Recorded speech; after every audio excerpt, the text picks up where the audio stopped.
Venugopal sir, ഇവിടെ നമുക്ക് ഏറ്റവും പുതിയ അപ്ഡേഷൻസ് ചർച്ച ചെയ്യേണ്ടി വരുമ്പോൾ അതിൽ ഏറ്റവും പ്രധാനപ്പെട്ടത് എന്നത് ഇറാൻ ഒരു പക്ഷേ അമേരിക്കയെ കബളിപ്പിച്ചോ എന്നുള്ളതാണ്. കബളിപ്പിച്ചോ എന്ന് സാങ്കേതികമായി നമ്മൾ പറയേണ്ടതില്ല.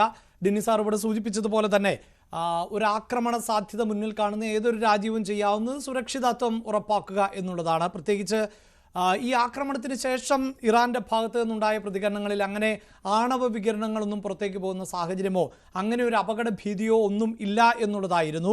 ഇപ്പോഴും ചില വിവരങ്ങളും ഡേറ്റകളും ഒക്കെ പുറത്തു വരുന്നതനുസരിച്ച് അവിടെ നിന്ന് സമ്പുഷ്ടീകരിച്ച യുറേനിയം അടക്കമൊക്കെ മാറ്റിയിട്ടുണ്ട് എന്നുള്ളതാണ്. അത് പൂർണ്ണമായ തോതിൽ അല്ല എങ്കിൽ പോലും അപകടകരമല്ലാത്ത രീതിയിൽ അല്ലെങ്കിൽ സുരക്ഷിതമായ നിലയിൽ നമുക്കത് എത്രത്തോളം വിശ്വസിക്കേണ്ടതുണ്ട്?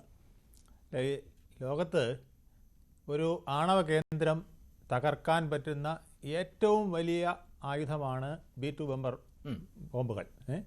അത് വെച്ചിട്ട് 24 മണിക്കൂർ മുമ്പ് 3 ഇറാൻ്റെ ആണവ കേന്ദ്രങ്ങളും തകർത്ത് തരിപ്പണമാക്കി എന്നാണ് US പറഞ്ഞത്.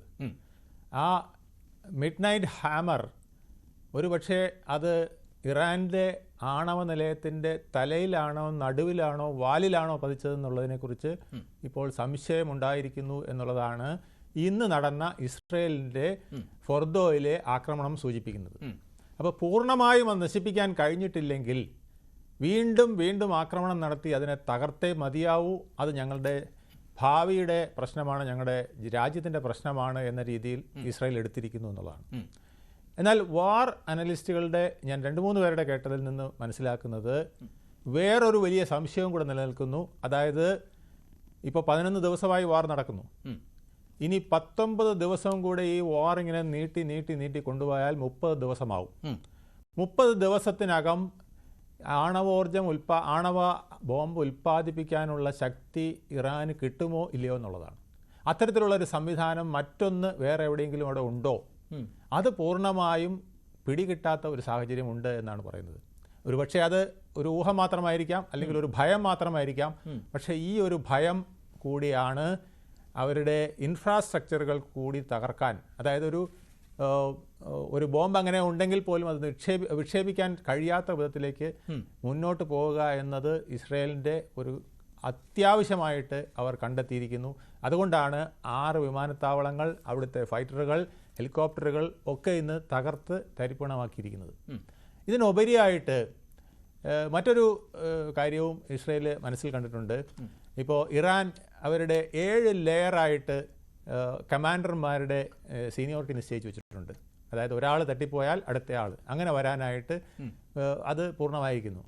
അപ്പോൾ അത് സൂചിപ്പിക്കുന്നത് ഇറാൻ യുദ്ധത്തിൽ നിന്ന് പിന്മാറാനല്ല, അല്ലെങ്കിൽ ഇസ്രായേൽ ഉദ്ദേശിക്കുന്നത് പോലെ ടോപ്പ് ലെയറിൽ ആരെങ്കിലും തട്ടി കൊണ്ടുപോയത് കൊണ്ട് അവരുടെ വാർ കേപ്പബിലിറ്റിയിൽ കുറവ് വരുത്താൻ കഴിയില്ലെന്നാണ്. അപ്പോൾ അങ്ങനെയാണെങ്കിൽ പിന്നെ ചെയ്യാവുന്നത് ഇൻഫ്രാസ്ട്രക്ചർ തകർക്കുക, ടെക്നിക്കൽ ബേസുകൾ തകർക്കുക, ഇൻഫർമേഷൻ സിസ്റ്റം തകർക്കുക, വാർ റൂമുകൾ തകർക്കുക, അതുപോലെ തന്നെ അവരുടെ ഹെഡ്ക്വാർട്ടേഴ്സ്, ഡിഫൻസ് ഹെഡ്ക്വാർട്ടേഴ്സിൽ ഉള്ള ഫെസിലിറ്റികൾ മുഴുവൻ തകർക്കുക. അങ്ങനെ കമാൻഡർമാർക്ക് കമാൻഡ് ചെയ്യാൻ പറ്റാത്ത ഒരു സിറ്റുവേഷൻ ഉണ്ടാക്കുക. അതായത് കമാൻഡർമാർ ബേസിലുള്ള സോൾജേഴ്സുമായിട്ടും അല്ലെങ്കിൽ അമ്യുനേഷൻസ് അയക്കുന്നതിന് വേണ്ട സൗകര്യങ്ങൾ ചെയ്യേണ്ടവരുമായിട്ടും ബന്ധപ്പെടാൻ കഴിയാത്ത ഒരു സിറ്റുവേഷൻ ഉണ്ടാക്കുകയോ അല്ലെങ്കിൽ പെട്ടെന്ന് അവിടെ എത്തി അത് ചെയ്യാൻ കഴിയാത്ത ഒരു സിറ്റുവേഷൻ ഉണ്ടാക്കുകയോ ചെയ്യുക എന്നതും ഇസ്രായേലിൻ്റെ ഒരു ലക്ഷ്യമായും പറയപ്പെടുന്നു. അപ്പോൾ ഈ കാര്യങ്ങൾ പൂർണ്ണമായിട്ടും നമുക്ക് ഉറപ്പില്ല. നമുക്കെന്ന് മാത്രമല്ല, ലോകത്ത് ആർക്കും തന്നെ ഉറപ്പില്ലാത്ത അവസ്ഥയാണ്. കാരണം 2 രാജ്യങ്ങൾ യുദ്ധം നടക്കുമ്പോൾ അതിൻ്റെ അണ്ടർഗ്രൗണ്ടിൽ നടക്കുന്നതൊക്കെ പലതും ഊഹാഭോഹങ്ങൾ തന്നെ ആയിരിക്കാം. പക്ഷേ ഈ ഊഹാഭോഹങ്ങൾ പലതും റിയാലിറ്റി ആയി കഴിഞ്ഞാൽ ഇസ്രയേലിന് അപകടമാണെന്ന് അവർക്കറിയാം. അതുകൊണ്ടാണ് അവർ വളരെ കെയർഫുള്ളായിട്ട് ഇത് മുന്നോട്ട് നീങ്ങുന്നത്. അമേരിക്കയെ കൊണ്ട് പാകിസ്ഥാനെ ഇത്തരത്തിലൊരു നയതന്ത്രത്തിൽ എത്തിച്ച് ഒരു ഡിഫ്യൂസ് ചെയ്തത് പോലും പറയുന്നത് ഒരു കാരണവശാലും പാകിസ്ഥാൻ കരമാർഗം ഒരു ആണവായുധം ഇസ്രയേലിൻ്റെ ബേസിൽ കൊണ്ട് കൊടുക്കാൻ പാടില്ല. അങ്ങനെ ഒരു സംശയം പോലും വന്ന് തങ്ങൾക്കെതിരെ ഒരു അറ്റാക്ക് വരരുത് എന്ന് ഉദ്ദേശിച്ചാണ്. കാരണം ഇറാൻ ഇടയ്ക്ക് പറയുകയുണ്ടായി, ഞങ്ങൾക്കെതിരെ പാകിസ്ഥാൻ ആണവായുധം പ്രയോഗിക്കുമെന്ന്. അപ്പോൾ പാകിസ്ഥാൻ പ്രയോഗിച്ചില്ലെങ്കിലും അവിടുന്നത് ഇവർക്ക് പ്രയോഗിക്കാൻ കഴിയുന്ന വിധത്തിൽ കിട്ടുമോ എന്നുള്ള ഒരു സംശയം കൂടെ തീർക്കുന്നതിന് വേണ്ടിയിട്ടാണ് അസീം മുനീറിനെ വിളിച്ച് ഒരു സന്ധി ഉണ്ടാക്കി അത്തരത്തിലൊരു കാര്യവും നീങ്ങിയിരിക്കുന്നത്. ഇനി ഇതിനേക്കാൾ ഉപരിയായിട്ട് ഇറാനിലെ ഖമേനി ആവട്ടെ, പ്രസിഡൻ്റ് ആവട്ടെ, പ്രധാനപ്പെട്ട നേതൃത്വം എല്ലാം അണ്ടർഗ്രൗണ്ടിലേക്ക് പോയിരിക്കുന്നു എന്നുള്ളതാണ്. അപ്പം അതുകൊണ്ട് പല കമ്മ്യൂണിക്കേഷനുകളും കറക്റ്റായി അവരുടെ സാറ്റലൈറ്റ് മൊബൈലുകൾ പോലും പ്രവർത്തിപ്പിക്കുന്നില്ല. അവർക്കും സംശയമുണ്ട് മൊസാദ് എവിടെയൊക്കെ ഉണ്ട്, എവിടെയൊക്കെ അവരുടെ കേന്ദ്രങ്ങൾ കണ്ടെത്തുന്നുണ്ടെന്ന്. അതിനാൽ സംശയമുള്ള മുഴുവൻ ആൾക്കാരെ ഇപ്പോൾ തൂക്കിക്കൊലയ്ക്ക് വിധേയമാക്കുന്നു എന്നാണ് പറയുന്നത്. ആരെ സംശയമുണ്ടോ അവരെ അപ്പോൾ തന്നെ തൂക്കിക്കൊല്ലാൻ വിധിക്കുന്നു.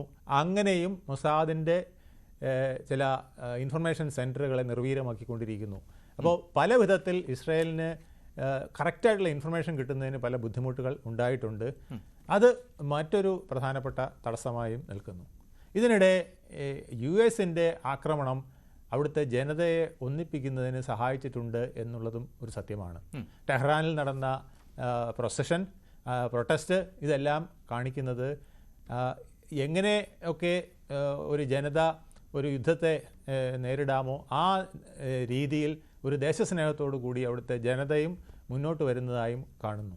അപ്പോൾ ഈ കാര്യങ്ങളെല്ലാം നോക്കുമ്പോൾ വാറിൻ്റെ ഗതി വളരെ ബുദ്ധിമുട്ടുണ്ടാക്കുന്ന രീതിയിലേക്ക് പോകുന്നോ എന്ന് ഇസ്രായേലിന് സംശയമുണ്ട്. അതുകൊണ്ട് ഇനിയും കനത്ത പ്രഹരം കൊടുക്കണം, എങ്കിൽ മാത്രമേ അവിടുത്തെ ആർമിയുടെ ഇൻഫ്രാസ്ട്രക്ചർ തകർക്കാൻ പറ്റുള്ളൂ എന്നുള്ളതാണ്. അങ്ങനെ വന്നാൽ മാത്രമേ തങ്ങൾക്കുണ്ടാകുന്ന അറ്റാക്കുകൾ കുറയൂ എന്നുള്ളതാണ്.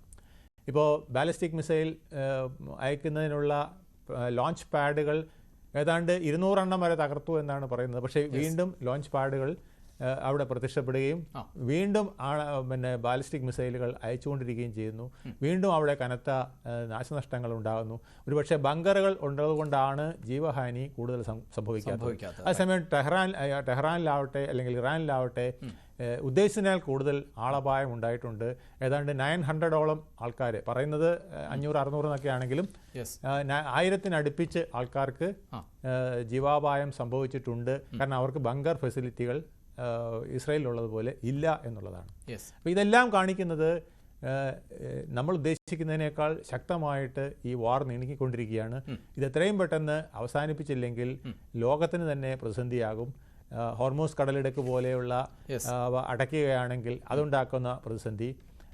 അതുകൊണ്ടാണ് അമേരിക്ക ചൈനയോട് പറഞ്ഞിരിക്കുന്നു. കാരണം ചൈനയുടെ എണ്ണ ലഭ്യതയുടെ 75% ഈ ഹോർമൂസ് കടലിടുക്ക് വഴിയാണ് പോകുന്നത്. ഇന്ത്യയുടേതാണെങ്കിൽ 45% ഉള്ളൂ എന്നാണ് പറയുന്നത്. അപ്പോൾ ഏറ്റവും കൂടുതൽ പ്രതിസന്ധിയിലാകുന്നത് ചൈനയായിരിക്കും. അപ്പോൾ ചൈനയെ ആ കാര്യം പറഞ്ഞ് ഒരായുധമായി ഉപയോഗിച്ച് ഇറാനെ നിയന്ത്രിച്ച് നിർത്തുകയും ഹോർമൂസ് കടലിടുക്ക് ക്ലോസ് ചെയ്യാനുള്ള ഞാൻ അതിന്റെ വിശദാംശങ്ങളിലേക്ക് വരുന്നതിന് മുമ്പ് ഒരിക്കൽ കൂടി ഒന്ന് ഡിന്നിയിലേക്ക് പോകുന്ന